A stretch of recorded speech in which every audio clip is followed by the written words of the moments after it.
jarak jauh dengan PJJ atau penugasan jarak jauh.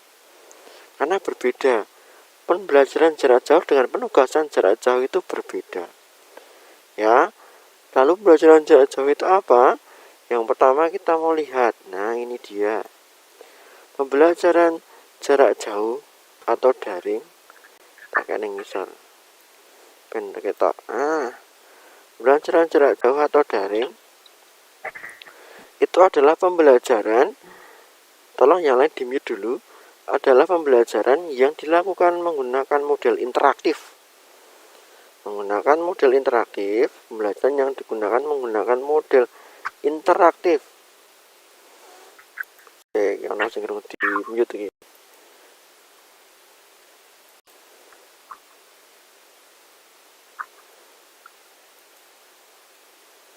Dan saya mute dulu karena ganggu.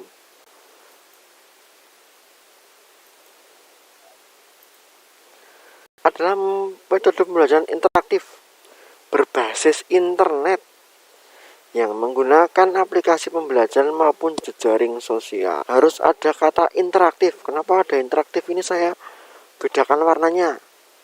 Karena harus ada interaksi secara langsung antara kamu dan saat saya mendengarkan, saat saya menjelaskan, kamu juga mendengarkan. Itu ada interaksi. Interaksinya adalah saat saya menjelaskan dan kamu mendengarkan. Lalu saat saya bertanya, kamu menjawab. Itu interaksinya. Jadi kalau nggak ada interaksinya, podo ngerekam dewe itu bukan pembelajaran online. Ya, itu modul online, bukan pembelajaran atau tutorial online. Gitu. Berbasis internet. Kenapa berbasis internet? Karena ada kata online atau daring. Dalam jaringan atau online itu pasti menggunakan internet. Kalau tidak menggunakan internet, itu bukan daring namanya, bukan online namanya. Paham ya? Jadi kalau kamu masih ngambil tugas di sekolah atau masih ngumpul kertas di sekolah, itu bukan online. Karena kalau online itu bahasa Indonesia ini daring.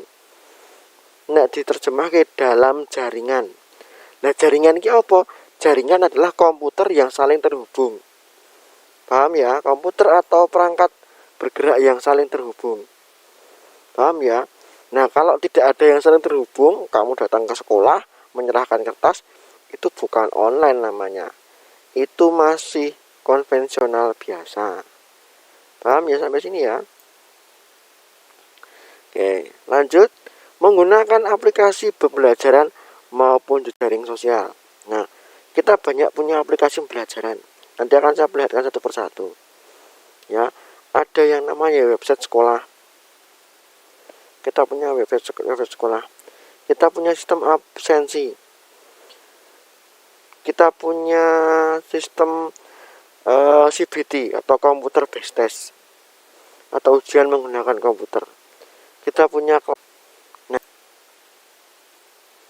nah ini. Apa perbedaannya dengan pembelajaran konvensional? Kalau pembelajaran konvensional itu tujuan itu sama. Tujuannya apa? Tujuannya adalah belajar. Tujuan adalah pembelajaran. Kemudian penetapan isi dan metode itu juga sama. Yang mau diajarkan dengan yang online sama tidak? Sama. Yang berbeda adalah guru dan media itu berbeda. Kalau pembelajaran konvensional, guru dan media itu dilakukan guru dan media berjalan bersama. Ya. Jadi media yang digunakan guru apa? Kalau konvensional, guru menggunakan media papan tulis. Bener ya?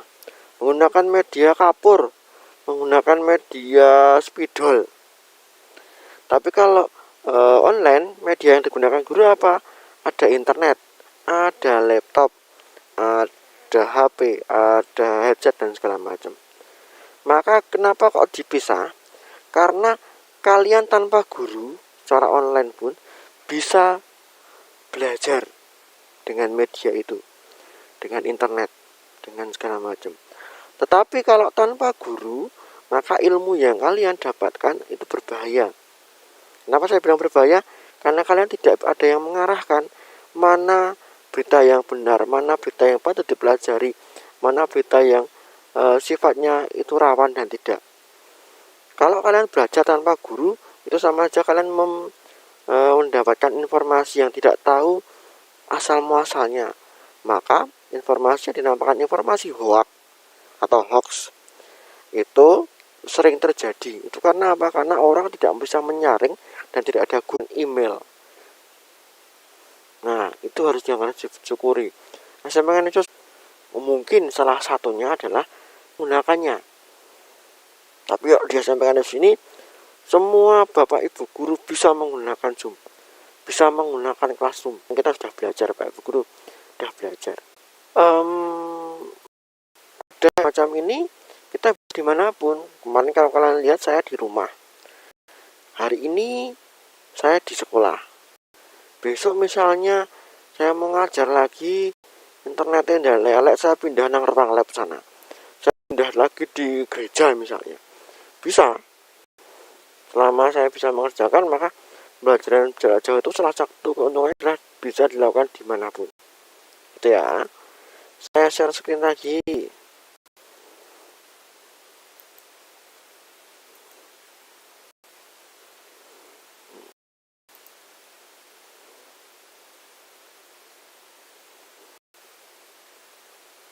Nonton Korea.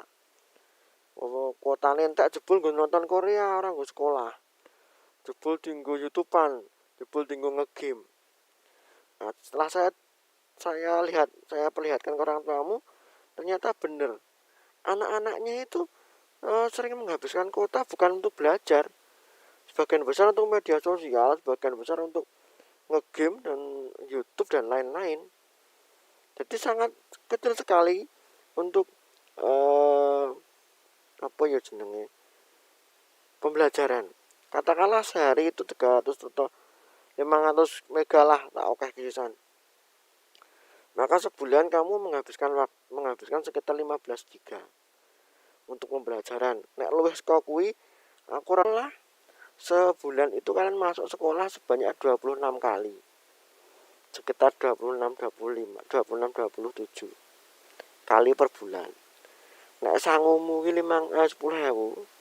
Kalau uang sakumu itu 10.000, berarti kamu per bulannya menghabiskan berapa untuk uang saku? Berapa? Per bulan nih? 260.000. Bener ya? Per bulan untuk uang saku. Belum kalau fotokopi tugas. Belum kalau misalnya tuku bensin. Nah, kan gue bensin toh ngeterke, kecuali gue mangkat ngepit ya, enggak butuh bensin. Belum nek misalnya nanti apa ya, makan yang lain, jajan yang lain, maka per bulan kamu lebih dari 300.000 sebenarnya. Nah pertanyaannya, kalau sekarang kamu nggak kemana-mana, berarti kan lebih hemat. Kamu hanya mengeluarkan biaya untuk data saja. Apalagi kalau di rumahnya pakai wifi, ya wes, ora kehilangan data toh, ora kehilangan sangu toh, lebih ngirit meneh, itu lebih ngirit lagi sebenarnya. Jadi pembelajaran jarak jauh itu lebih ngirit sebenarnya. Tapi kuota saya boros Pak, lejak iki dideleki meneh borosnya apa. Yang keempat adalah minim resiko jatuh, luka, atau di jalan ban bocor, jatuh dan segala macam. Itu resikonya besar. Tapi dengan pembelajaran jarak jauh, maka resikonya semakin kecil. Termasuk resiko untuk tertular penyakit menular seperti COVID-19. Ya, maka resikonya pada jarak jauh itu lebih kecil. Jauh lebih kecil daripada resiko pembelajaran secara konvensional atau luring. Kemudian keuntungannya yang kelima adalah materi bisa disimpan. Dulu waktu kalian masuk sekolah, arep ulangan bingung golek buku. Duh sertanku ndi ya? Sertanku nang endi ora ketemu, tak golek kabeh. Nah, Ada siswa yang suka nonton YouTube, delok tutorial tukang kayu, maka dia bisa belajar menjadi seorang pengembang mebler. Ada si anak-anak yang sukanya lihat jaringan dan perangkat online. Nah, ini masalah utama kita sebenarnya. Oh enggak ding, masalah utama kedua, bukan masalah penting. Ketersediaan jaringan dan perangkat online. Kenapa, Pak? Ya kenapa kamu nanya gimana? Ya, itu yang salah paham. Ya, salah pahaman. Contohnya, pagi tadi itu misalnya semalam misalnya nge-share jadwal. Terus don balas kabeh iso. Maka jadwalnya ketutup, chattingmu semua. Bener nggak? Maka temanmu yang membuka terakhir bisa salah paham. Ini dong apa toh? Gitu. Bener? Nah, terus ada lagi bahasa di WA itu kadang berbeda. Nah, kemarin ada satu kejadian semacam ini. Ada seorang yang ternyata menggunakan nomor HP orang tuanya, tapi anak tersebut tidak bilang. Siswa tersebut tidak bilang kalau saya jadi satu nomor HP-nya dengan orang tua saya, Pak, Bu. Itu tiba-tiba si anak ini belum mengerjakan tugas. Oh, bukan tugas ding waktu itu. Ujian online. Ujian online kurang dari 30 menit, tetapi si anak ini belum mengerjakan. Saya telepon nggak diangkat. Ini kurang 30 menit kalau udah garap. Tak telepon nggak diangkat atau saya WA. Saya WA-nya segera kerjakan, waktunya hampir habis. Saya bilang gitu. Tiba-tiba telepon terus ternyata yang telepon itu orang tuanya. Dan orang tuanya bingung. Mungkin orang tuanya tidak menyimpan nomor saya, tidak menyimpan nomor sekolah. Orang tuanya tiba-tiba ngomong sama saya seperti ini.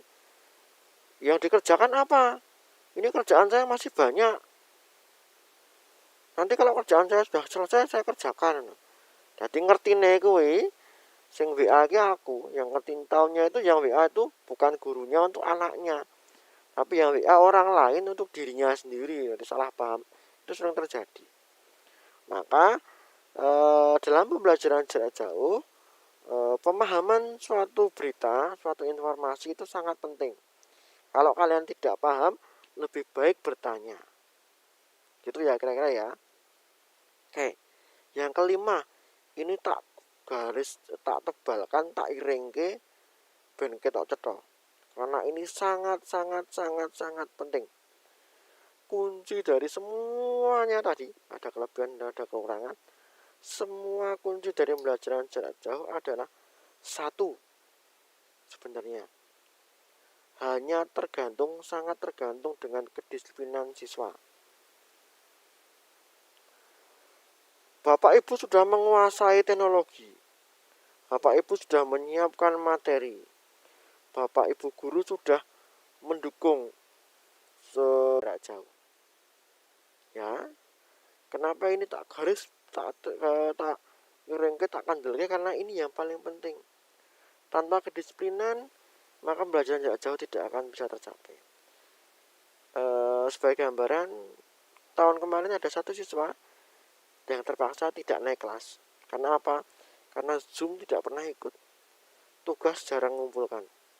Maka dengan terpaksa, anak ini tidak kami naikkan. Kenapa tidak kami naikkan? Karena kami anggap anak ini selama setahun tidak melakukan pembelajaran jarak jauh. Nah, kami harus mengambil nilai dari mana? Lalu aplikasi yang kita gunakan apa saja? Yang pertama adalah Presensi. Presensi menggunakan alamat ini, tapi nanti kita lihat, kita coba lagi presensinya. Kemudian Zoom, Google Suite, Classroom, Google Meet, YouTube, dokumen, form.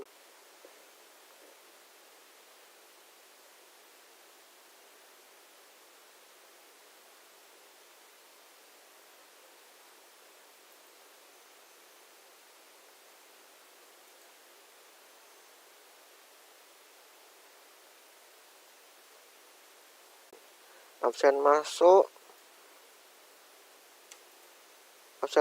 dan absen pulang. Absen masuk dan absen pulang. Ya. Ada absen masuk dan absen pulang.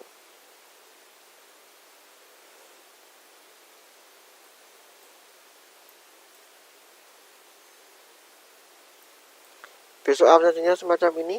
Besok akan saya jelaskan lagi penggunaan absensinya seperti apa, contoh penerapannya dan segala macamnya. Itu ya. Saya tak wis gitu.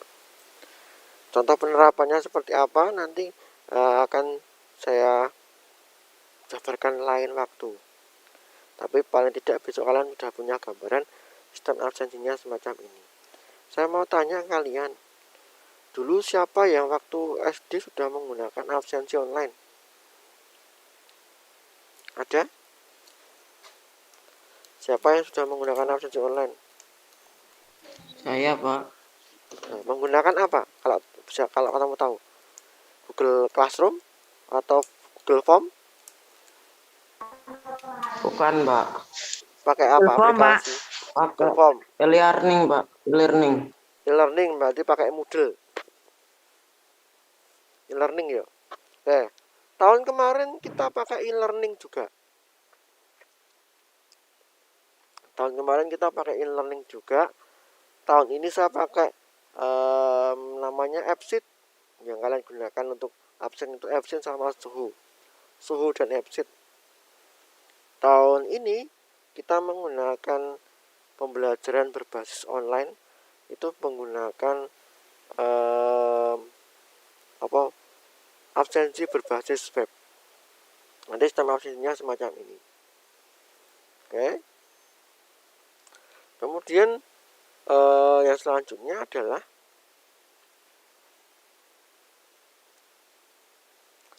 semester ini Ganang, Stefanus, Sama Alvin, Pak. Alvin, Ganang, terus Agnes Dias sudah dapat. Besar, Pak. Desar, oh yo, sudah dapat. Nah, si Ganang dari SD mana, Nang? Gimana, Pak? Dari SD mana? Dari SD mana? SD-mu mana? SD kan. Bulan KB wis diaktif ke? Anu nih, belajar ID-nya. Sudah, Pak. Siswanya sudah semua. Wah, kebetulan sekali kalau sudah. Oke, kalau sudah, berarti kalian sudah punya email ya? Sudah punya email belajar ID ya? Sudah. Oke, kalau sudah punya email belajar ID kebetulan sekali, berarti saya tinggal melanjutkan saja. Ini perhatikan kalau gitu.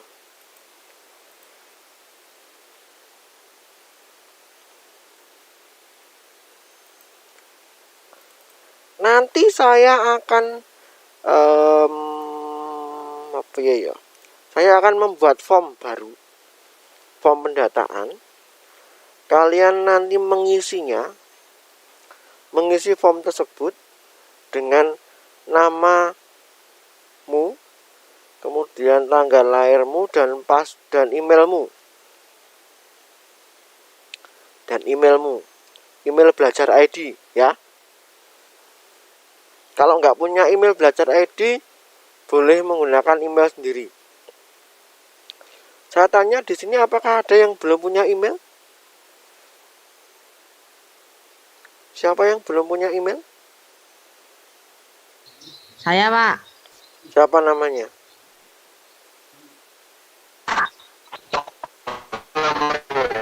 Duh. Siapa anak rumah? Tolong diperhatikan.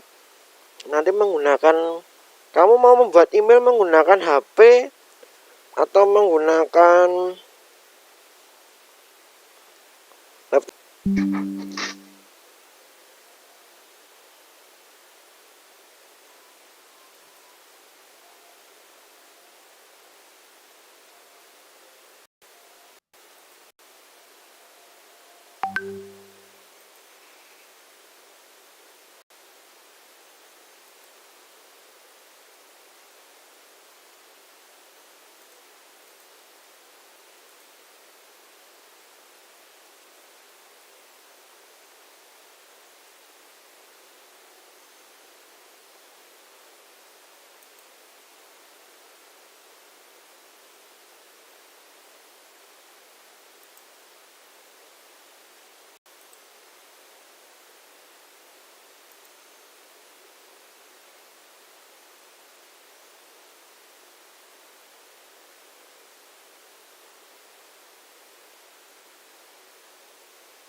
Oke, ketok ya.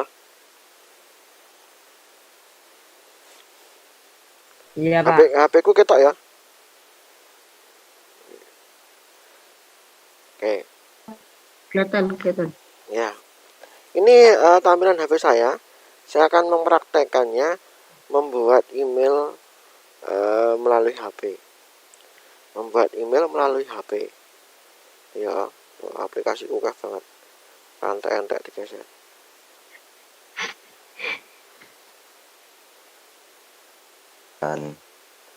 Oke, perhatikan. Yang pertama adalah cara yang pertama adalah kalian buka melalui setelan. Setelan yang dhuwur iki. Ya. Setelan. Ya. Lalu menuju ke bagian bawah. Dengar suara saya toh? Di bagian bawah ada akun karena HP saya mereknya Xiaomi. Jadi ini ono akun Mi, Google dan akun dan sinkron. Kalian pilih yang Google. Email sebenarnya banyak, ada Yahoo, ada Gmail, ada macam-macam. Tetapi kalian bisa saya rekomendasikan menggunakan emailnya Gmail. Oke, sudah sampai sini ada pertanyaan? Sampai sini ada pertanyaan? Tidak, Pak. Bentar. Nah, dari awal saya ulangi. Buka setelan, buka akun Google, lalu di sini akan ada akun yang aktif. Kalau di sini di HP-mu itu ada akun aktif, berarti kamu sudah punya email. Nah, emailmu mana? Emailmu ini loh. Nah, selama ini email yang digunakan ini email siapa? Yang di sini. Bagi yang belum punya. Orang tua, oke. Kalau itu email orang tua, kalian bikin email baru. Caranya semacam ini, perhatikan. Ya. Klik di sini ada panah kecil. Ini ada panah kecil di sini. Kelihatan ya? Ada panah kecilnya di bawah. Diklik wae. Terus paling bawah ada tulisan tambahkan akun lain, kalian klik. Yes. Kalau disuruh memasukkan sidik jari, silahkan gunakan sidik jari. Yes. Sudah. Kalau sudah, maka kan ada halaman seperti ini. Silahkan klik buat akun. Akun untuk siapa? Untuk diri sendiri atau untuk bisnis? Kliklah untuk diri sendiri. Yes. Masukkan nama. Contoh, saya mencoba Renhat. yes, gitu ya. Berikutnya, klik berikutnya. Pilihlah tanggal, bulan, dan tahun. untuk tahun ini kalian sebagian besar lahir tahun berapa? 2008. 2008. Ya, 2008. Maka buatlah tahun kelahiranmu sekitar 2004 atau 2005. Ya. Tanggalmu boleh benar, boleh tanggal yang sebenarnya. Tetapi bulan dan tahun tapi tanggal dan bulannya boleh yang sebenarnya, tapi tahunnya tolong diganti yang 2004. Supaya apa? Supaya kamu bisa diverifikasi.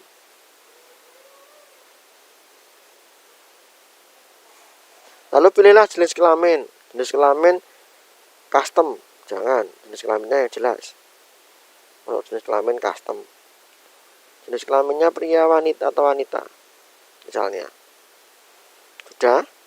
Ingat ya, untuk tahun ini usahakan sekitar 2004-2005 itu bisa. Kalau kamu 2008 itu belum bisa, karena minimal anak membuat email itu umurnya 12 tahun. Yang belum 12 tahun belum bisa. Jadi lebih baik demi amannya diundur ke setitik. Besok kalau kamu sudah 14-15 tahun, silahkan diedit lagi emailnya. Paham sampai sini? Oke. Kemudian klik next atau berikutnya. Lalu di sini akan ada beberapa rekomendasi email yang akan digunakan. Boleh memilih salah satu atau buat alamat sendiri. Saya lebih memilih buat alamat sendiri. Alamatnya misalnya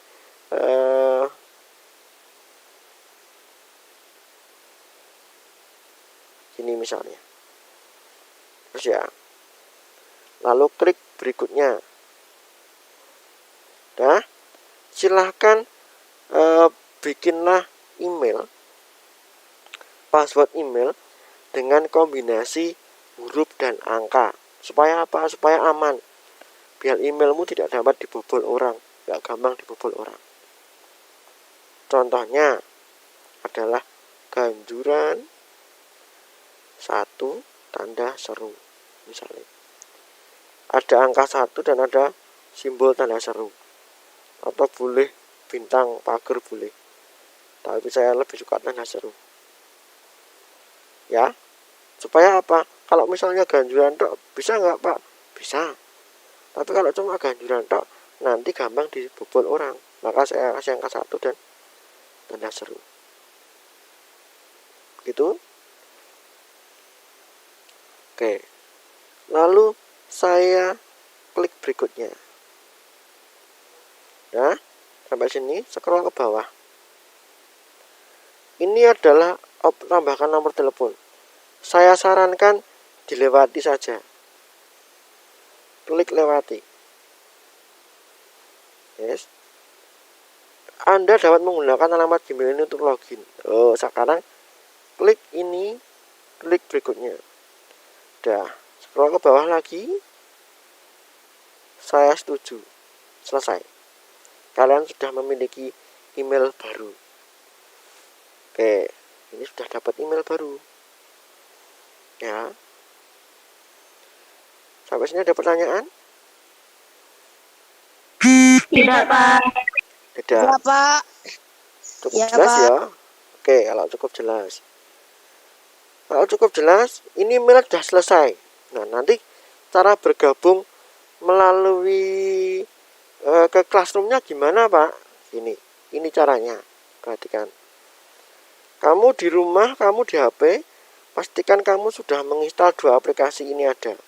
Yang satu Gmail, yang satu adalah Classroom. Ini. Ya. Satu Classroom. Ini. Yang satu adalah Gmail. Ini. Kelihatan ya? Saya cek dulu pembuatan emailnya tadi Sambung Urung. Kalau sudah selesai maka akan seperti ini. Sudah selesai toh? Ini emailmu yang baru. Paham sampai sini ya? Nah, pastikan kamu sudah menginstal aplikasi ini juga. Ada Gmail dan ada Classroom. Supaya apa? Mempermudah dalam pembelajaran menggunakan HP. Lalu bagaimana caranya gabung? Nah, perhatikan caranya gabung.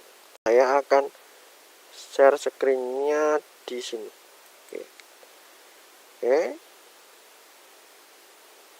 Perhatikan sebentar.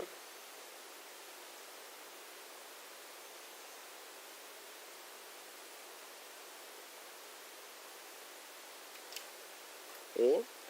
Kelas 7 kelompok kelas 7A misalnya. Ini belum ada siswanya ya.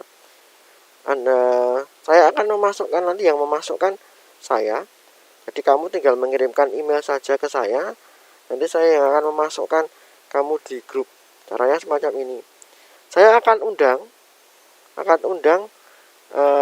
yang punya email untuk masuk ke sini. Contohnya tadi yang email yang sudah saya buat.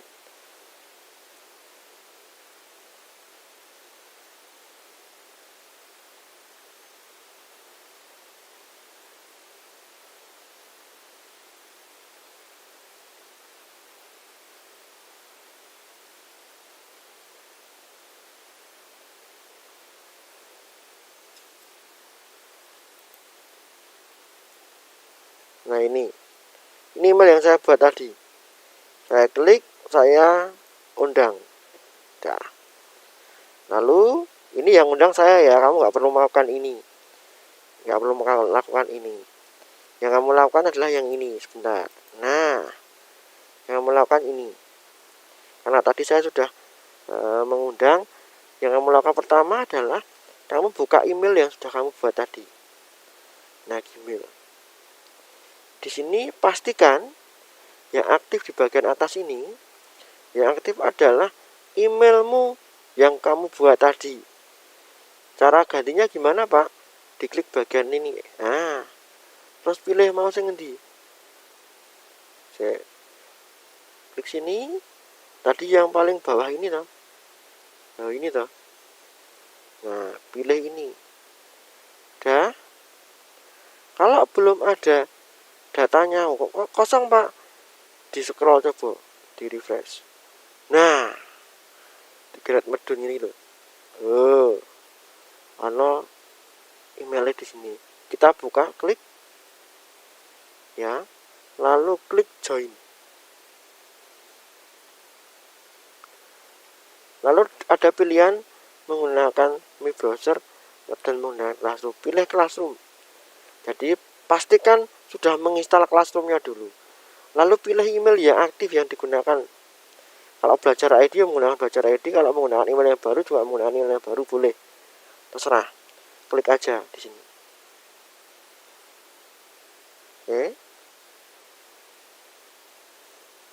Nah, sudah bergabung.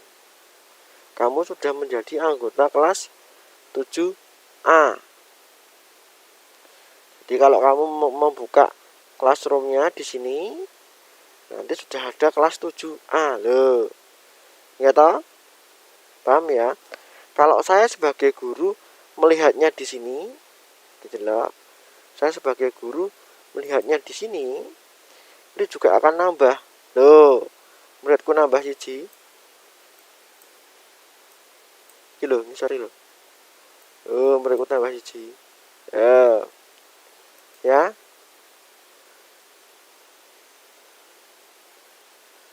Iya, maaf Pak, tadi gimana untuk memasukkan password? Soalnya HP-nya error. Ya nanti kalian kalau tadi ada yang ketinggalan, lihat lagi di YouTube saya. Linknya akan saya share. YouTube saya pagi ini linknya akan saya share.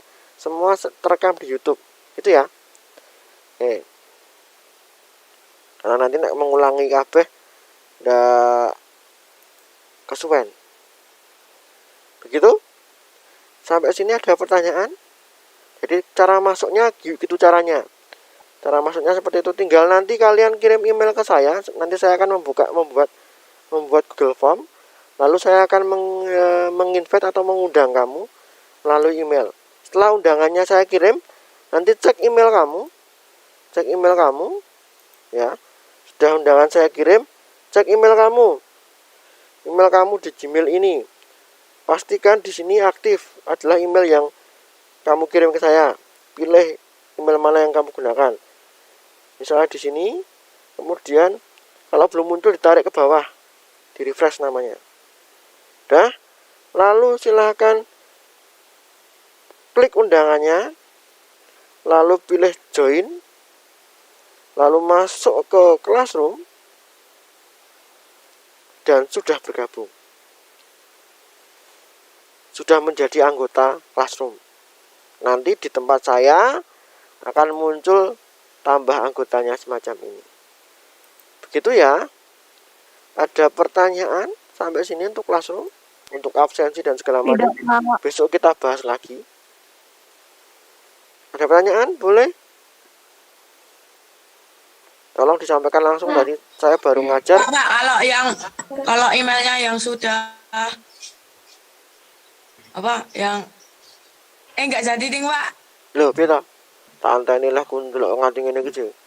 Kalau emailnya ya sudah punya, sudah jadi, ya udah nggak usah bikin. Tinggal kirim saja emailnya nanti ke saya, gitu ya. Ada pertanyaan lagi? Emailnya pakai ini. Agnes, Saya apa? itu emailnya pakai yang belajar ID atau email sendiri? Diutamakan pakai yang belajar ID.